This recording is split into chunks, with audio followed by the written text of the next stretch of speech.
It's really friendly. Okay, so we're going to start the budget meeting. The camera's on. And this is for the fiscal year 24-25 budget. Bill's on his way, the budget officer. Mark is on his way, the vice president of our board.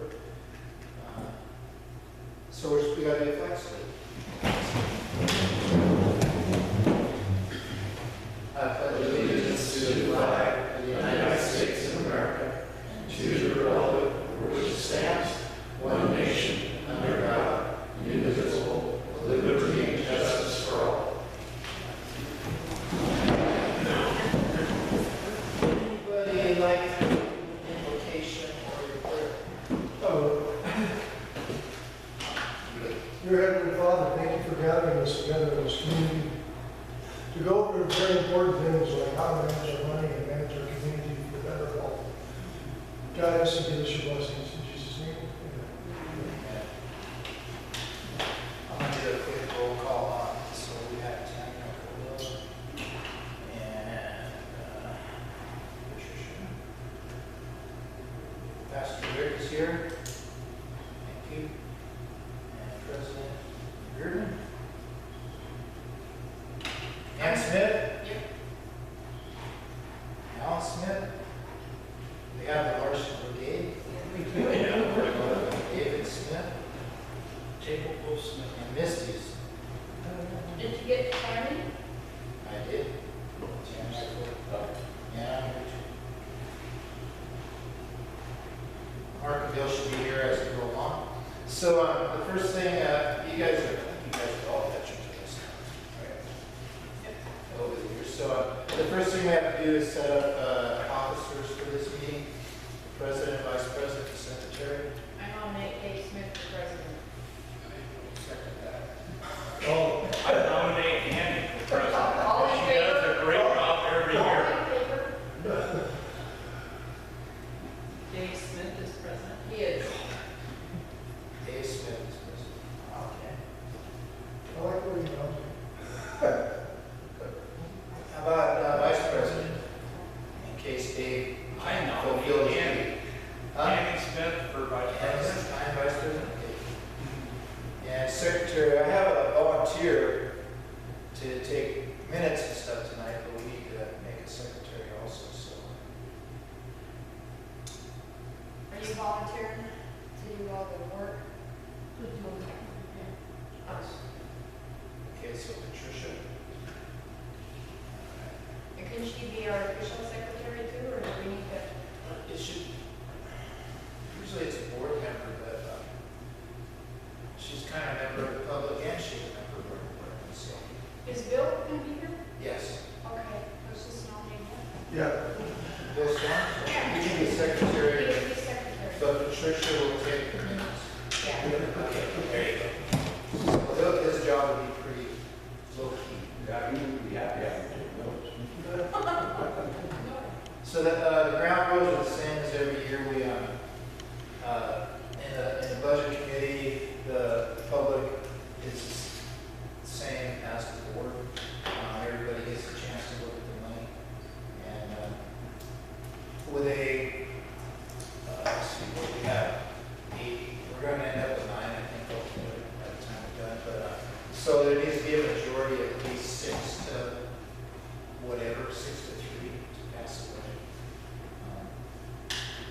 If that's what you guys choose to do.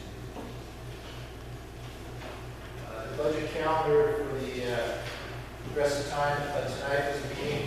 The notice has already been published. Let's see here. It's on the website.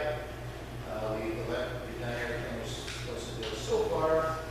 We're going to approve the budget possibly tonight or June 3rd if you guys would like.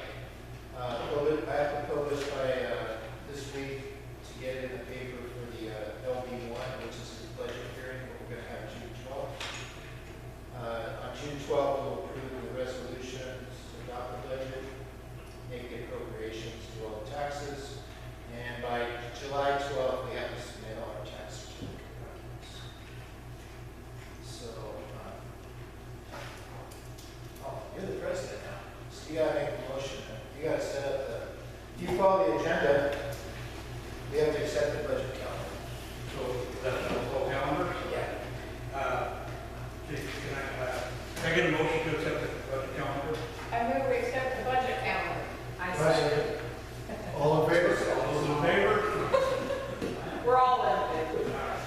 Aye. Sorry, just call that.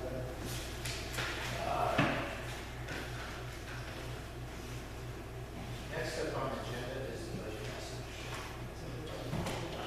I sent that stuff out to you guys. Do I have that? I'm not going to read it word for word, but I did want to make just a few highlights. This is for the 24-25 fiscal year. Our anticipated 3% gross taxable valuation there. So the valuation for the district is estimated to be $178,414,917. With resulting discounts and non-payments, Douglas County actually has gone up this year in non-payment taxes. We're at 93.6%, which is 6.4% of people aren't paying. So we estimate $84,784 for revenue this year, which is a little about $3,001 last year. Some of the stuff included is VFA grant funding again this year for $18,840. We got the wildland firefighter staffing grant again, it's $35,000. The SAFER grant, this is year 2, and $447,000, and we have budgeted $140,000 for this year, year 2. And then seismic retrofit grant, which is underway right now. We spent about $300,000 last fiscal year, and the rest of it is supposed to go like in the next 3 months, $2.5 million. And they're working hard over there. You guys are going to stop there and see what's going on. It's a noisy mess.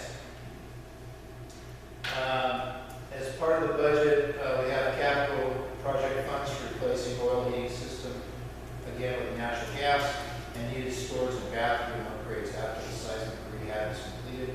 I budgeted with a grant and just our normal capital outlay, about $11,900 for that. We have it broke down in the budget.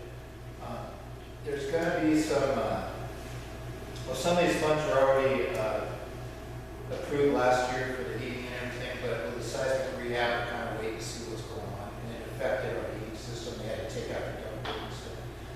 I'm finding out every day that our seismic thing was possible. They think that they have more money than they need to spend. You couldn't imagine that. So they're looking at possibly bringing in some mini split heaters for our bathrooms and offices, and also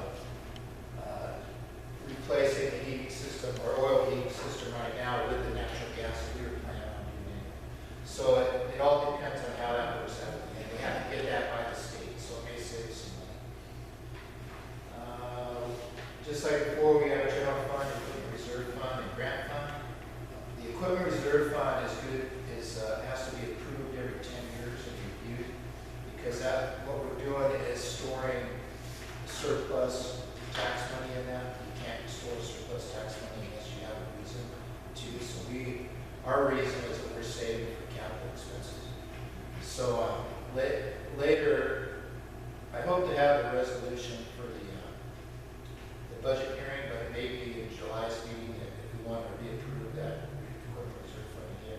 We can for the next 10 years. So it's every 10 years it has to be reviewed.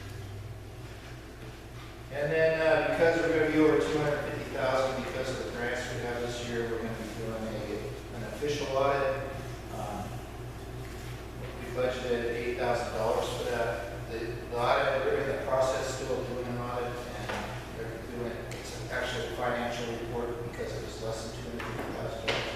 And we have $4,000 budgeted for that in this fiscal year, and it's ongoing right now. So that's the budget message. Is there any questions on it?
Estimated we're gonna have about $54,780 in the general fund left over from last year.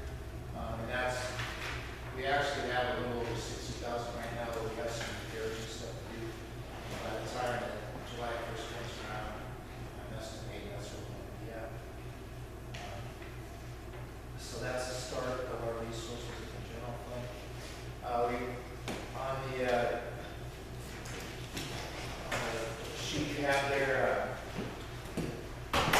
shows the the revenue from last year, the assessed valuation from last year. The estimated for 24-25, I'll have to update that. Have a 3% increase. You should get about 90,581 out of that. 6.4%. They're estimated to be uncollectible, 87 cents, so we should be at 84,784 for tax revenue. Prior year's taxes have been running between 1,500 and 3,500 every year, so I think we estimated right in the middle of 2,500. So we're looking at 87,284 for the year, which is a little bit less than 3,000 last year.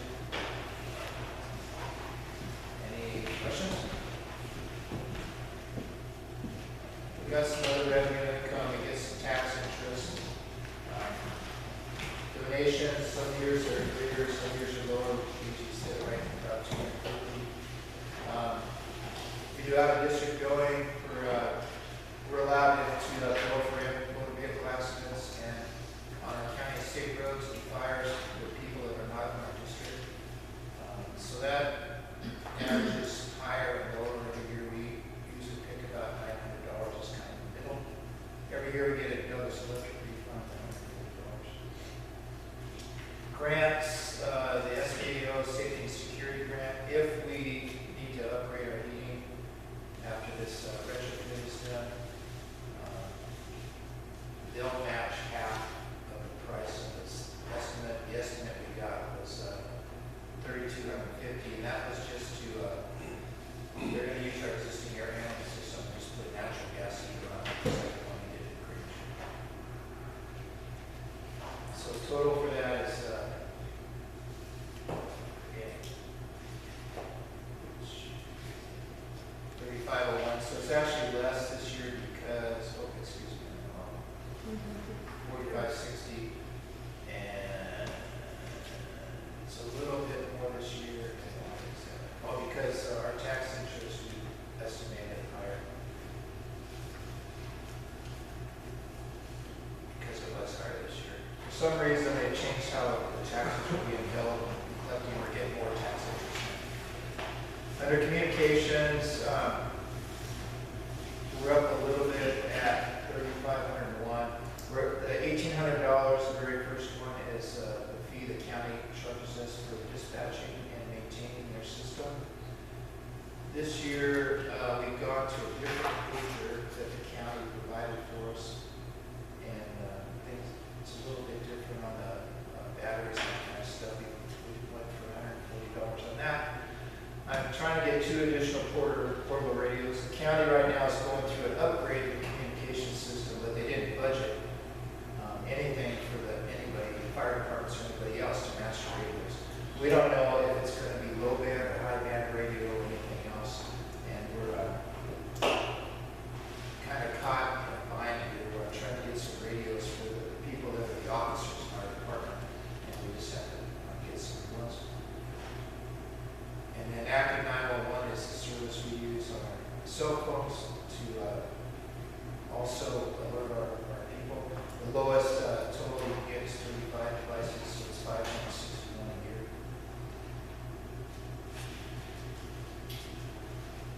We're up a little bit, and that's because of, we're going to say that loud. Oh, the portable radios. We're also getting radios through the, we have a, we'll talk about later, we're in with District 2 for a grant for $90,000 worth of radios. So if we get that, we won't be buying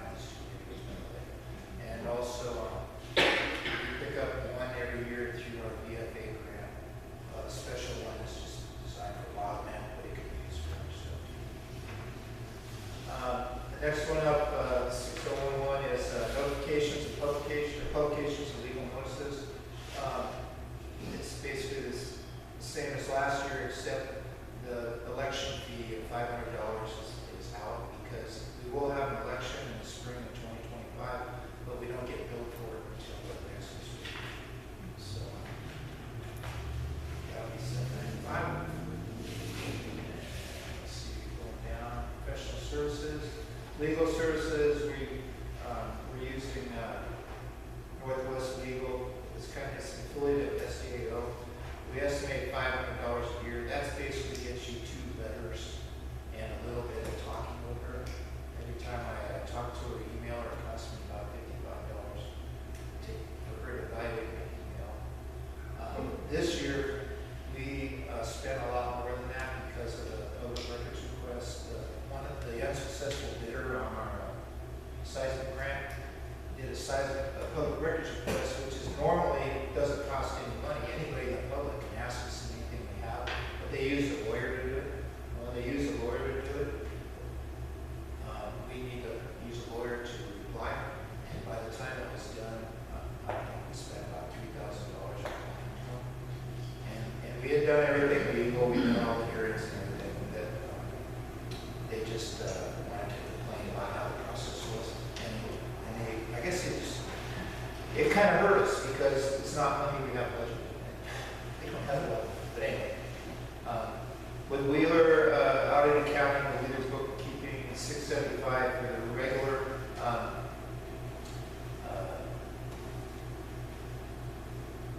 payroll that she does for us. We have some other that I budgeted for later on for the wildland and also for Justin's safer position. That's causing our accounting to go up because we have monthly payroll now. The audit, okay, that's at $5,000. So my budget message is wrong. We're paying $4,000 this year, and I scheduled $5,000 for next year. The physician advisor is a $1,000 charge that we have one doctor in Douglas County that is the physician advisor for the entire county. We all operate, our first responders operate under their medical insurance, they pay their malpractice insurance and everything else. So they collect a small fee to kind of offset their insurance and everything else every year. Some years they do it, some years they don't. But we plan for it every year. The background checks, we shouldn't have any charge for that. And also, if we do have any charges for it, it's included in our safety plan this year, so I don't think we're going to do that. Office assistant, we've been paying 12 hours a month at $18 an hour for a trained office assistant account. So that's been really helping us. She does our training records and a lot of our just saying the paperwork that needs to be kept up.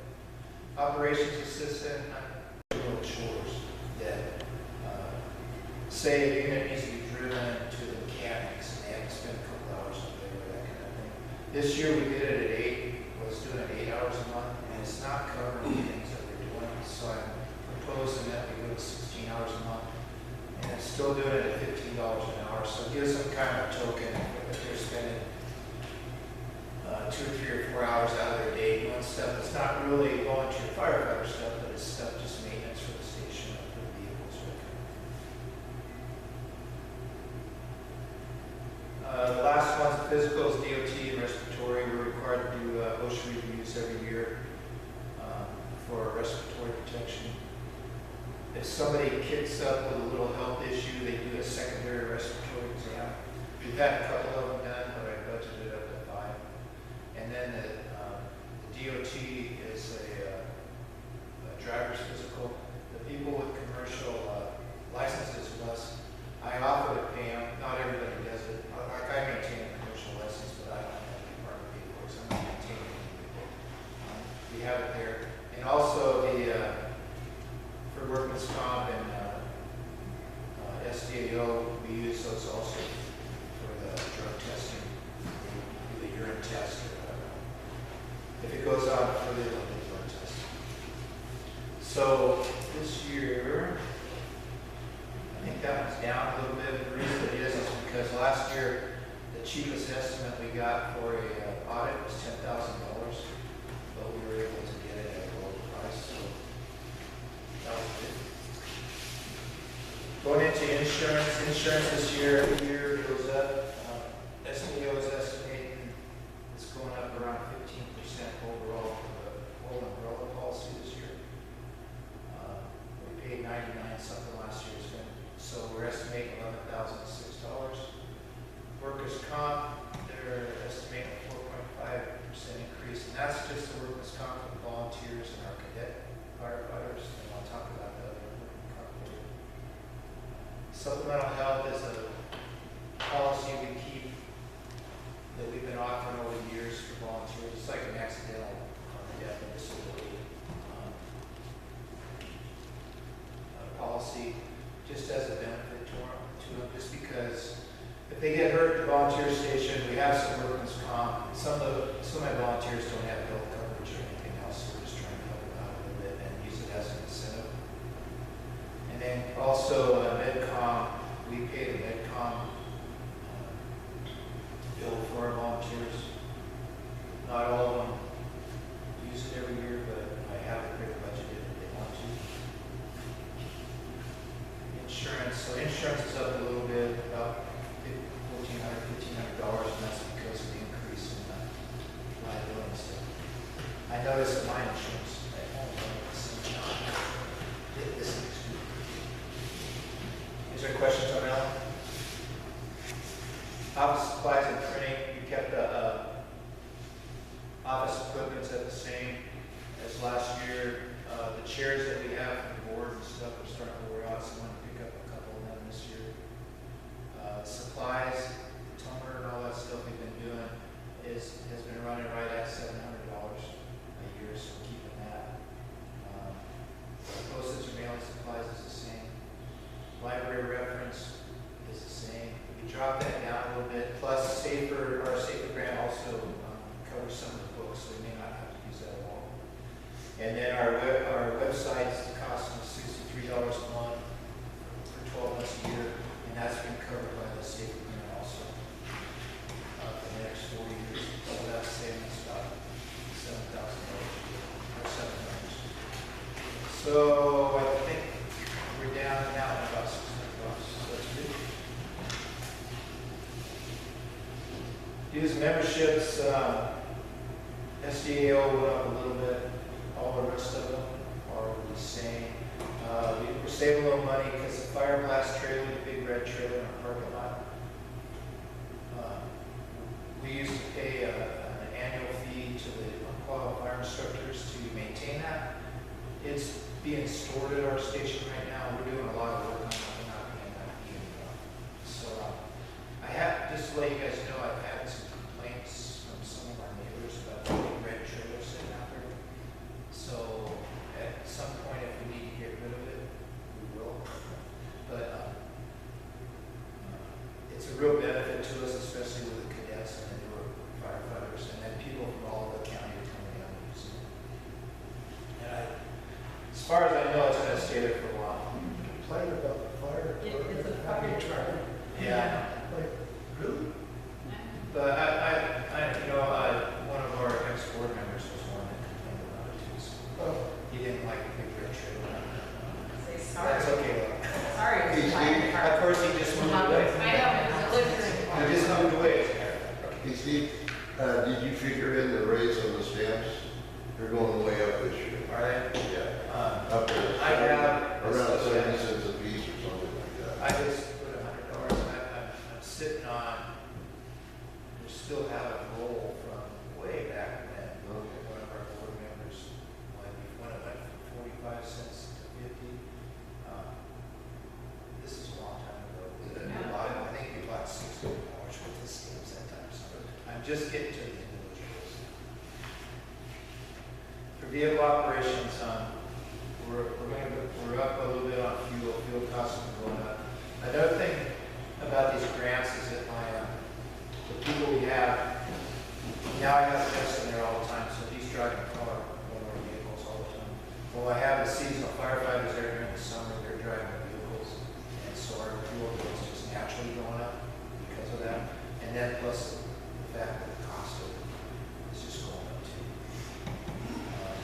They don't routinely go out, they don't go out for pleasure cruises and stuff. We've done confidence surveys and work inspections like this. Vehicle maintenance, or excuse me, vehicle repairs, we're keeping at 3,500. It seems like it's been working pretty good. Our vehicles are still holding up, although they're getting older. However, like right now, engine 1031 has an issue with its pump transmission. I don't have an estimate on it right now. When it went to its pump test, they had to stop the test because they had a vibration started. So, initial estimate on that was less than $5,000, so we'll see what happens on that. But then, that's for this fiscal year. Vehicle maintenance, you kind of go through, it's costing us about $600 a vehicle to have a safety check and changing fluids for the engines. And it's costing $300 to $400 to do the same for the small ones. Still gonna try to add a pickup, a camper shell to the 1091 so we can store some equipment in the back securely. And tires, right now we're in pretty good shape as tires. I put $1,400 down, which would be for one of the small vehicles if we need tires this year. And then we usually, if we have a flat or a blowout or something, it's like $650 to $800 for one of those radials on the fire trucks. So that section of the vehicle is up, and the reason it's up is mainly fuel plus this maintenance and safety costs have gone up a little bit.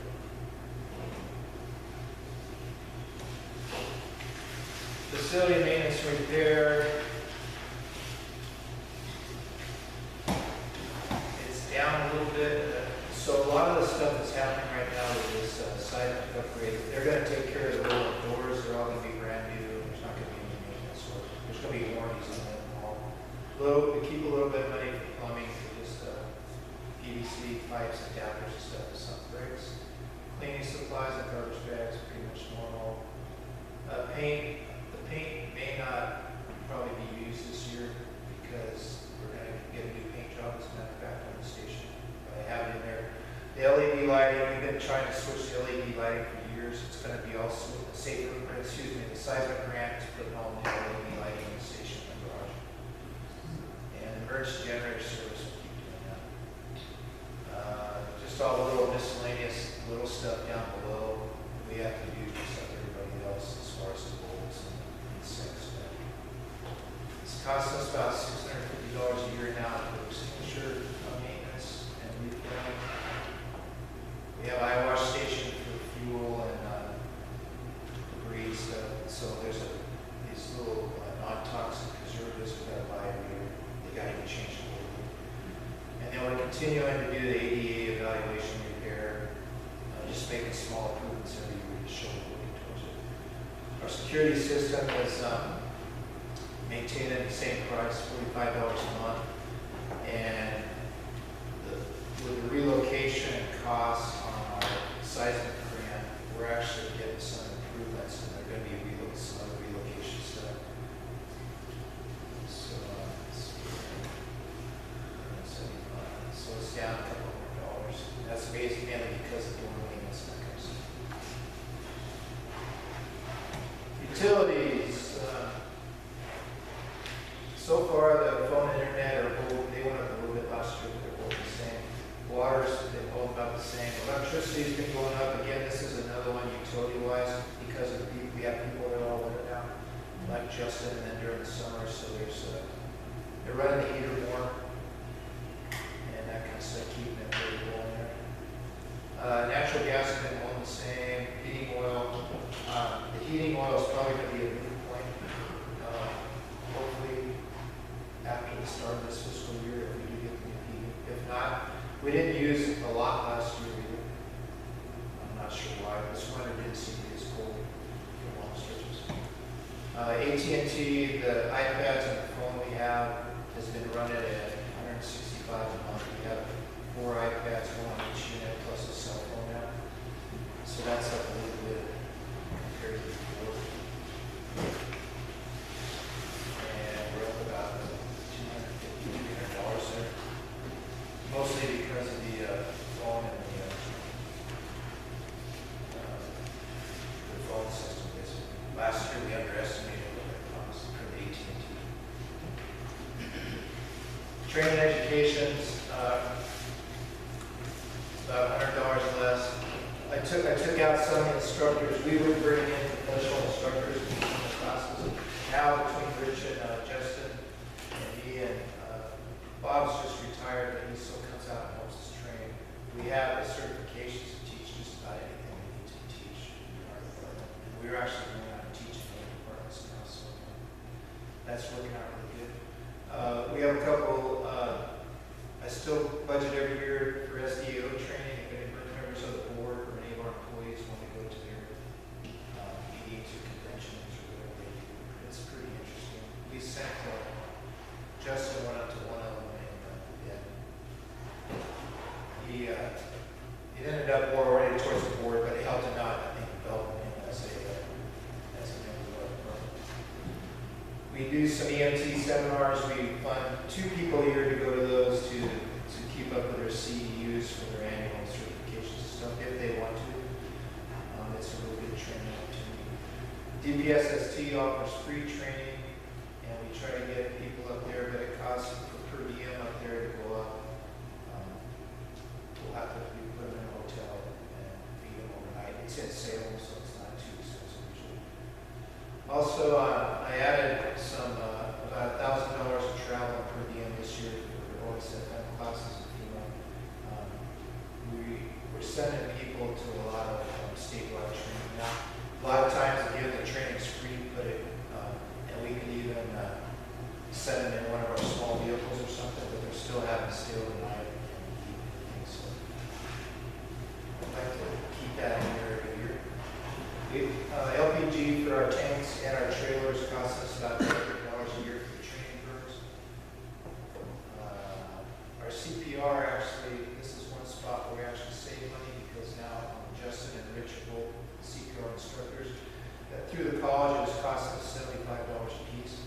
Now it's costing us $10 a piece for our volunteers and $20 a piece if it's a new person. All that is certification cards through the American Heart Association.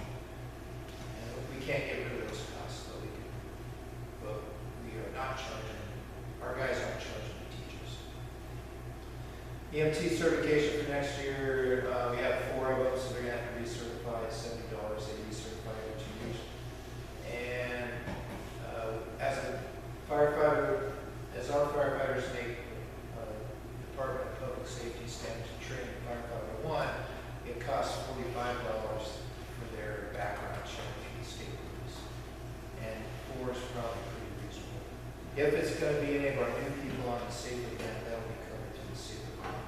But they probably won't be getting that for about 2 years because it takes a long time.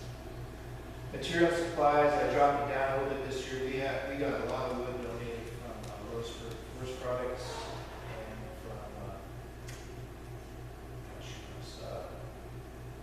the one down there along where you get off on Roberts Creek Road down there. I forget what the name. One of our guys works there, so we've got a lot of wood.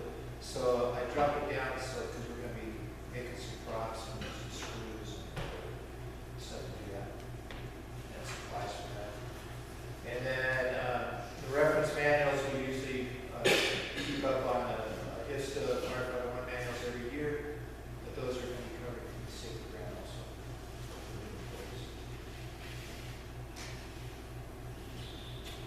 Personal equipment, every year we have a few gloves in there. Passports are the system we use to keep track of people on fires, a bunch of little Velcro tags that go on boards. And also, every person has 3 of them that have this, and they're pretty inexpensive.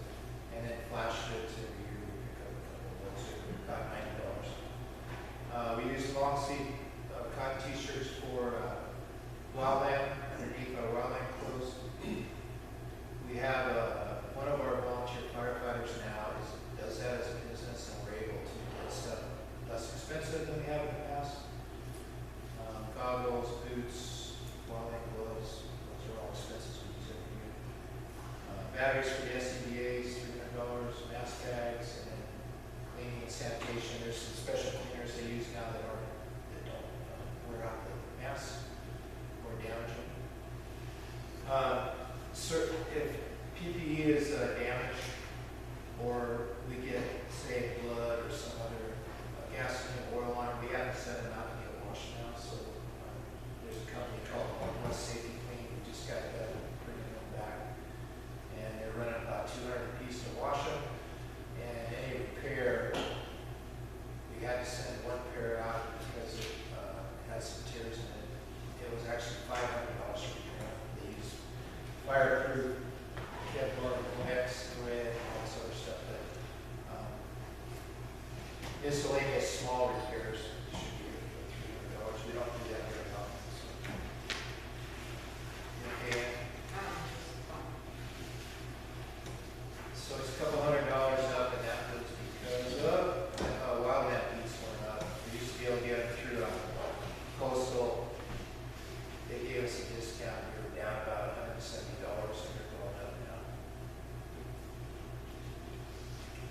Fire equipment supplies, premixed fuel. We're using premixed fuel instead of mixing our own now, because a lot of times the fuel sits on the rigs a long time and goes bad. So now we're using premixed with the ethanol pre-step, and it's actually working out pretty good. It's easier to store. Traffic control signs for and safety stuff for traffic accidents.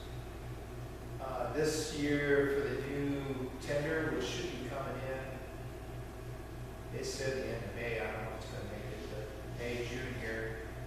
They have some standard equipment that's like the basic, and we're going to add some adapters, some nozzles, and that kind of stuff on them. So I added a little bit extra money for that. Rehab supplies, water, food, and all that stuff over the year. We're using more of that now too because there's guys there every day during the summer, so we're drinking more water and Gatorade and all that kind of stuff. And then our 4 gas monitors we use for hazmat monitor just about once a year, 1 monitor out of 4 goes out. We have about 150 or 75 bucks. 16 down a little bit. Medical, I believe, is staying just about the same as last year. A little bit higher. Our EMR bags, we have EMTs or EMRs successfully complete their training, we buy them a bag with basic supplies in it that they can keep in their own personal vehicle. So what we have is a bunch of people all over the place with medical supplies in their cars. So it's worked out really good. They've been able to help, regardless of jurisdiction or something. If they come across a wreck or something down, it's been working out good. Plus, it's really good for us too because we get some positive feedback on it. Also, the AEDs, when we use them now, 1 year they went from $130 to $330 per pad. So we just found out that this year. And also the lithium batteries too. So medical is up just a little bit, about $300.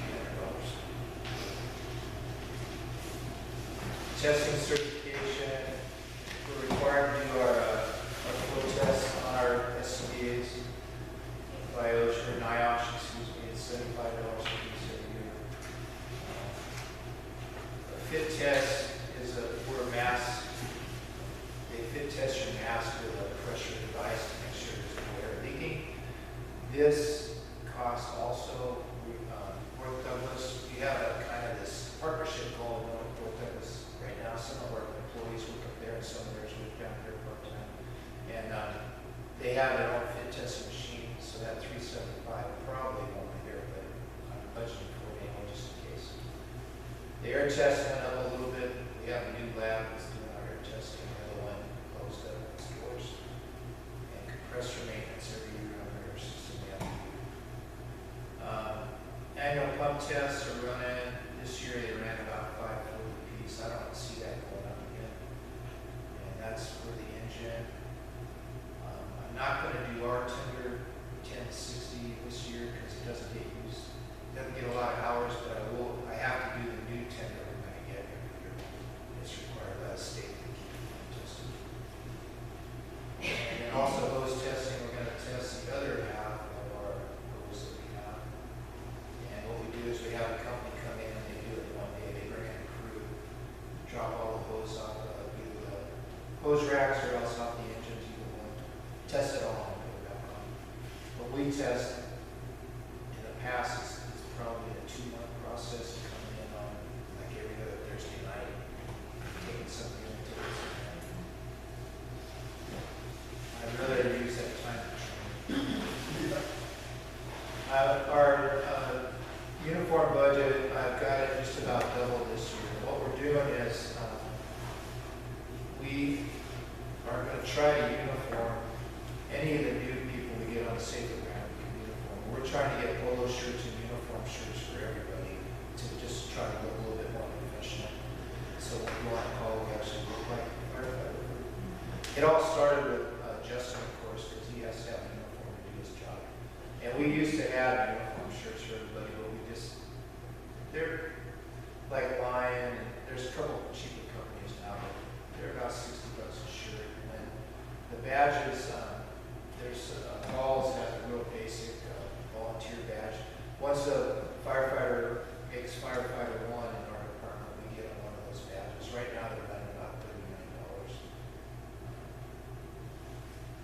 So, we just plan for the future with that. I have those, we've given out all the badges and that's.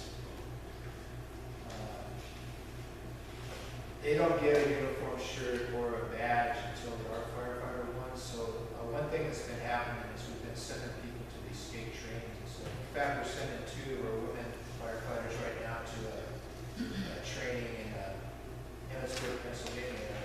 First of the month, a free training for women in the fire service. They're going to be doing basic fire investigation. And they have to have, you can't just go there wearing jeans and a t-shirt. You got to wear a polo shirt with Hager slacks or something. So we're going to try to outfit people with stuff that they can wear in these classes because they don't just like come in and wear anything. They want to look professional.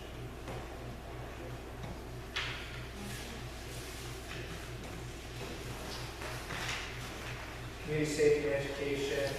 There's not too many materials we need from the state fire marshal. You know, a lot of stuff, but every once in a while there's something we can buy on the side. We just got done doing our annual, finally after COVID and all that stuff. We did Lookingglass School's fire prevention day last month, and so we make everyone up gets bags. We actually got the bags free from the state this year, but they all get bags with different stuff to take home. And we had always made a deal with the school that we give them pencils, rulers, and stuff that they'd actually use in the classroom instead of a bunch of junk. So that's the only cost we have. Address sign materials, you guys, a lot of you guys have the green address signs we have already, and we're going to keep buying those. During the summer, when these guys are doing inspections, so we're trying to get those signs on every address in Lookingglass. The last thing is early in every fall, we do a fire extinguisher class and a smoke detector class for the class teachers. So it costs us about $225 for the fuel. There's a fire simulator plus the extinguishers themselves. So it's the same one this year, so $775. Goodwill expenses, I raised it up a little bit to $300, and all it is flower cards or gift baskets for a lot of stuff. We've had a lot of funerals and kind of the negative stuff we used to do at occasions and stuff. We've got a lot of local firefighters with cancer and all that kind of thing. And we try to get them cards or if flowers or something.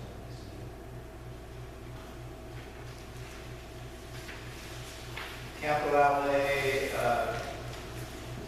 this part of it is the same this year. As we get done with the seismic upgrade, what we have was a bunch of homemade old woods cabinets and stuff that in the storage room. So we're going to try to buy the steel racks like they have at Costco or something, some good stuff. Also, the construction guys say that they can, using the wooden stuff we got from those force parts, they might make us some.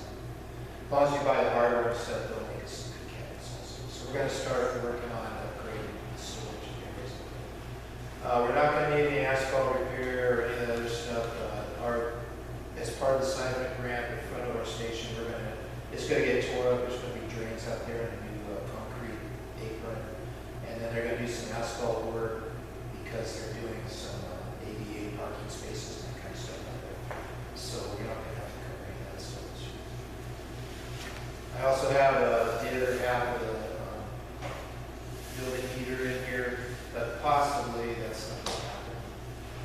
And then I added money for bathroom, office, and room improvements.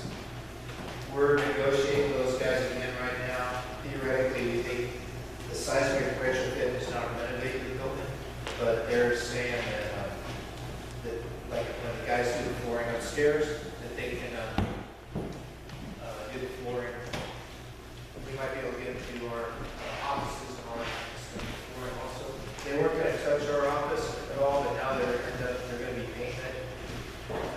There was a big change in that. I was down there today coughing, and there's all kinds of stuff going on upstairs. They have kind of stuff right over there. And we found out that the architects and engineers had said, no, they're going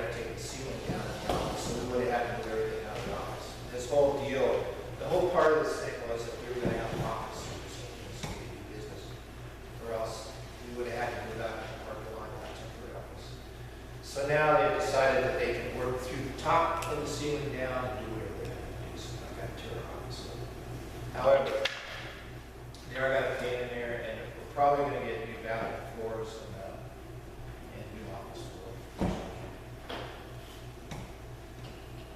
If looking at possibly, we may need some new cabinetry, toilets, fixtures, and all that stuff, so I wanted to budget some money for that this year.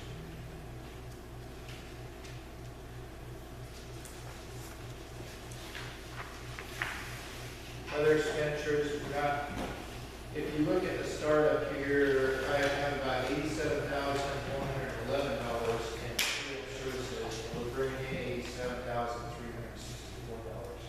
So I'm not going to be transferring any money into equipment. If there was, it'd be about $2 million. So we're basically spending a little bit less than what we're bringing in. And every year, theoretically, that goes up 3%. And I guarantee you that everything else we deal with goes up more than 3%. But we're trying to hold it up.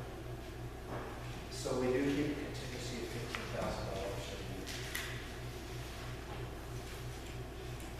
Haven't had to use it since I've been here, so hopefully we'll keep that.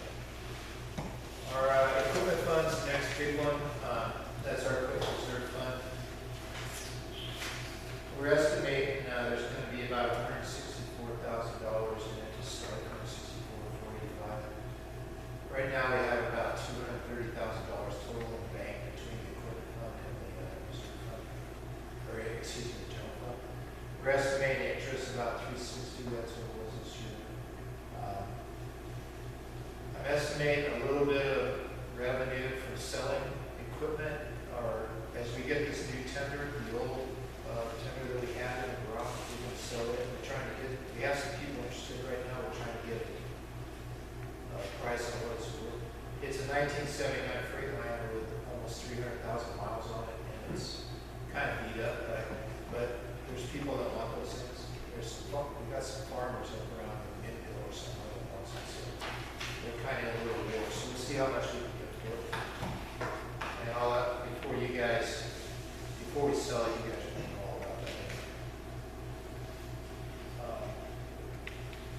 Last year we bought our airbags and rescue equipment, which are used for vehicle wrecks and lifting heavy objects and stuff. We needed one more control for it. I had that budget for equipment. We try to keep 2 extra masks around the station as we get new firefighters. And I also bought some nozzles and brass to go along the adapters and hose on the new OSF 700, so we have enough equipment and we can be operable. This $7,000 is the payroll and the workman's comp increase for having wildland firefighters here during the summer. In the SAFER grant, we budgeted workman's comp coverage for Jesta and any new employees, so I'm going to actually be subsidizing that $7,000. It's going to probably be more like $4,000 by the time we're done, if we can pull it off. But that was the increase in what the wildland firefighters for the summer, what our department experienced cost. We got $35,000 $3, and then it cost us $7,000 to get the $35,000. The VFA matching grant, the total for the PPE and everything we submitted for, that went in last month. Our half would be $920. I'm starting a contingency for apparatus purchase. I'm just going to add it in the budget here. I'm not planning on buying anything right now, but we have an engine that's getting really old, and I want to have it in the budget so that if we have to buy something, we can buy it. And there's a lot of used engines. Ours is a 92. I've been looking at 2000, 2002, somewhere in there, and they're under $50,000. They're about 35 or so. If you get up to about 2010, you're talking $170,000, $200,000. And a lot of these engines are very similar to ours, that they long as they can do the pump testing and if we got them checked out. I just want to have that there because there's a chance.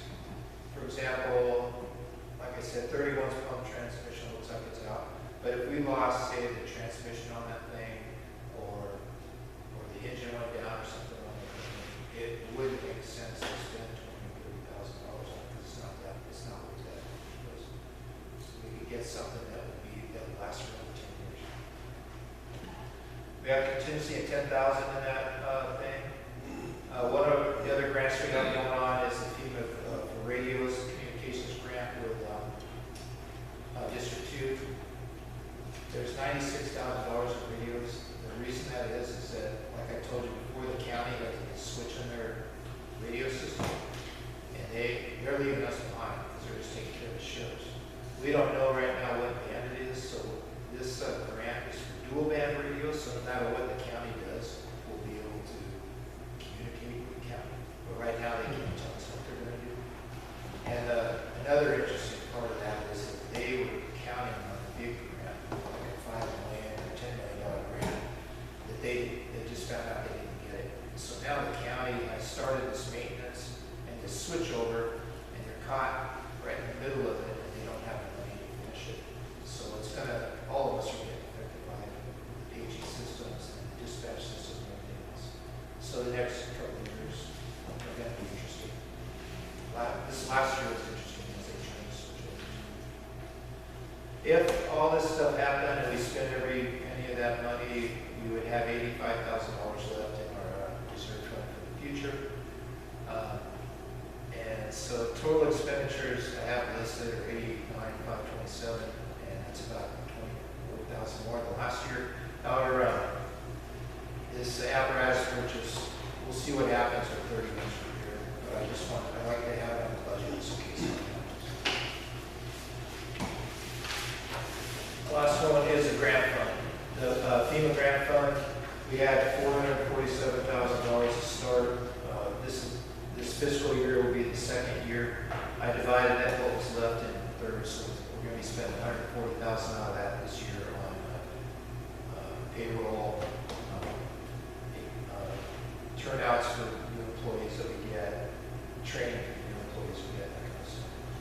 Physicals also, each new employee that we get, other than what we have existing, it's a official NFP 1852 physical, which is about $1,500.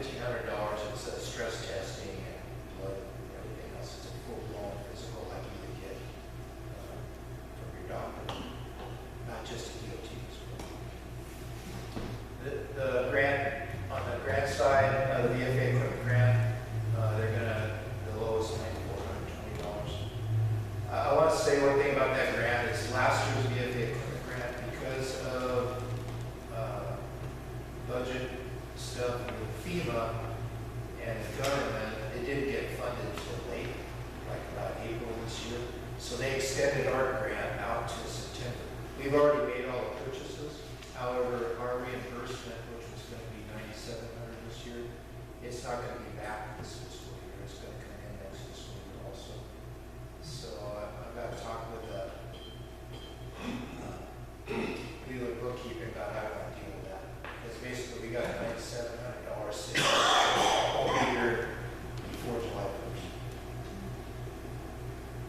It was budgeted last year's. The FEMA grant for the radios, their side of it is $86,461, and ours is $96,07. The wildland staffing grant, we got $35,000 cash out of that, and 7% of that is maximum is allocated to admin and payroll. We only spent about 2% of it for payroll and admin. And then the Oregon Seismic Retrofit grant, that was $2.47 million we got last year. Last year we spent, $250,000 basically for engineering and architecture. So all the rest of that, the $2,180,000, should happen here in the next 3 months. I just talked to Lynn Elder, who's the construction supervisor today, and I go, hey, you guys have a building for anything. And he goes, yeah, I was just talking to them today, and I I've got them all in my truck. We're gonna turn them in this week, so it's be interesting to see what's going on, how much that's gonna be the first round of grades. That process is kind of, I think we talked about it before, basically, we, the department, are the owners of this whole project. So as we get bills from engineer and architect, we collect them, which is me. I put them into the state's forms. I send them the receipts. It takes about 3 weeks. They turn around and send it back, tell me what is and what isn't acceptable. So far, the only thing that wasn't acceptable was the course of construction insurance, which I didn't even know existed. I'm very naive about all this contractor stuff. And SDAO maintained a separate policy during the construction period, and that was not reimbursable through the state grant. So that was around $2,300 that was unbudgeted for last year. So now, as this construction, we're gonna be doing some big transfers. So what happens is I send that form to them, they approve it, and they transfer the money. We had created our own bank account just for the other fund, just for the seismic grant, so that we can keep everything separate. So they transfer that money into the seismic grant, and then we write the checks back to the architects, construction people, and engineers. So it's kind of a convoluted process, but anyway, that's how it goes. And the good thing, setting the receipts, they have it on a spreadsheet and everything. It's been the easiest one to keep up. So that's in the budget for this year. How'd you like it, Mark?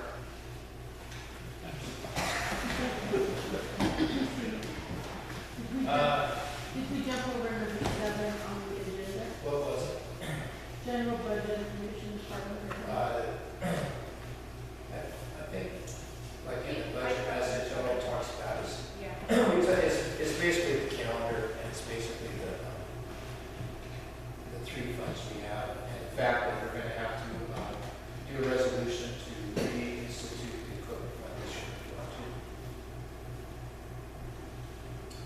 So that was everything I had.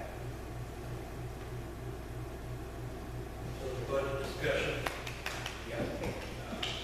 not included in your presentation. Yeah, so we talked about the resources, general fund, grant. So if you guys want to discuss any of it, I'd love to discuss it. You guys don't have a say in all this. I have a question. Yes, sir. If you did not set aside the 50,000 for the used fire engine contingency, where would that money come from if you did? We have Yes. 15,000 contingency in the general fund, and we have 10,000, so I have 25,000. So an option would be to go out, there's some different capital companies that fund things, but we would, so they, for example, the first year, they might go, okay, we'll only need money to do it, and they would probably, that 25,000 would cover what we can go along. I want you guys to know that a new fire engine right now is running between $650,000 and $800,000. So we just keep on putting every year in for FEMA grants. The FEMA grant has not been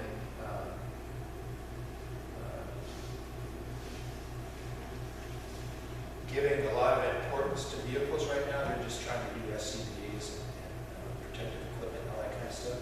So a lot more smaller grants are going out and covering a lot more departments. And we're just going to keep on doing that. There's going to be a point where we're going to have to do that, to either do a bond or a levy or something specifically for the vehicle if we don't get the granted vehicle.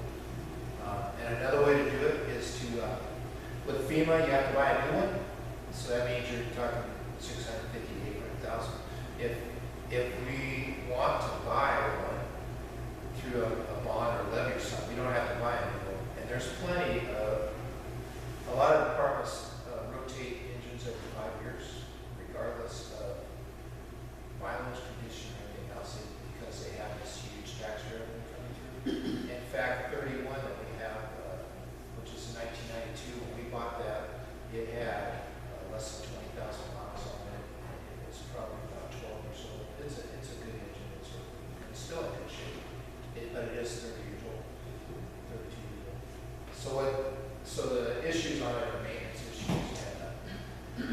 it's rusted, it's gonna rust away. Nowadays, they have poly, propylene tanks and everything else, and it still has a steel tank and stuff like that, so it's eventually rusted. Another, option with that thing is to refurb it, which is possible to do, and, refurbing is starting to get pretty expensive too, you know, it's the cost of it. So, I've got my eye on a couple of, there's a couple engines right now that are for sale, here in New York and stuff, where people have got grants to get new engines that are pretty nice condition and be worth, maybe about 10 years newer than 31 at a reasonable price.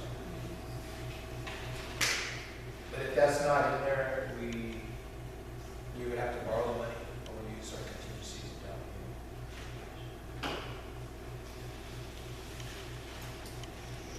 I got a question about the big red training, the big ugly red thing down there, the public eyesore.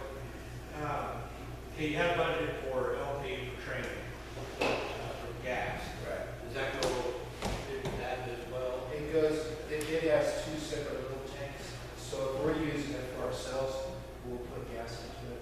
And then the rest of it goes into our training prop.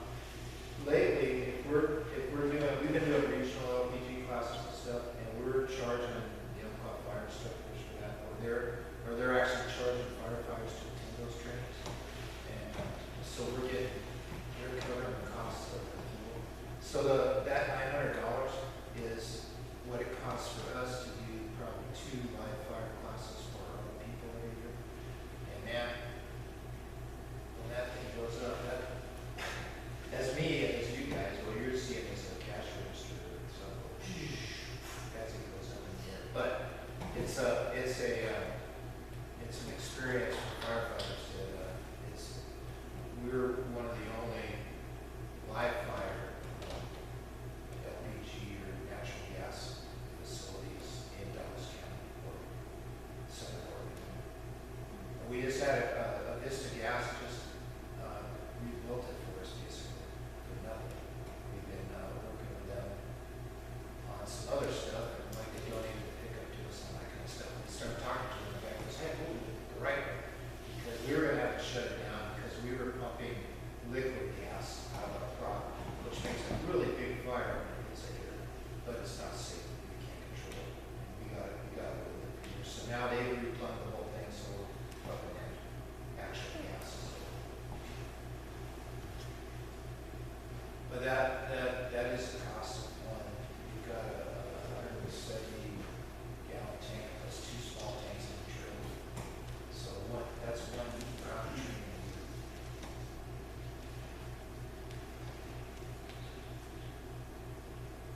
Is there public input? There's one. Any questions? I think you've covered it, Steve. So, you guys can go home and digest all this stuff, and that'll be, or if not, well, resolution. Can we, I forgot how we just go ahead and approve this. You can do It's that. not on the agenda, so I'm not sure. So, if you're right, it's on the budget calendar, there's a,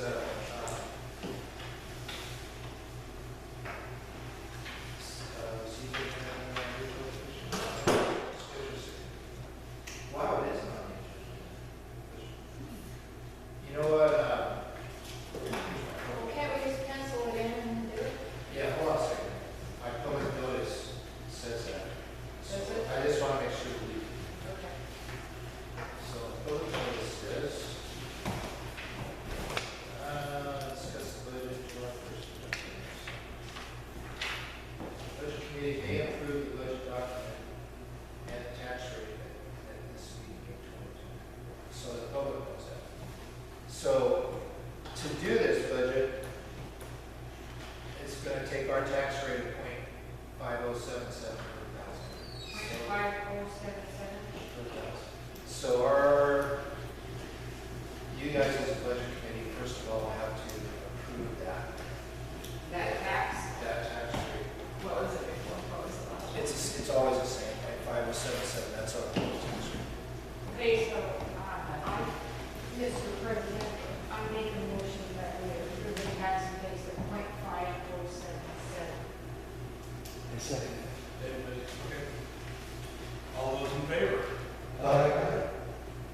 second it. Budget.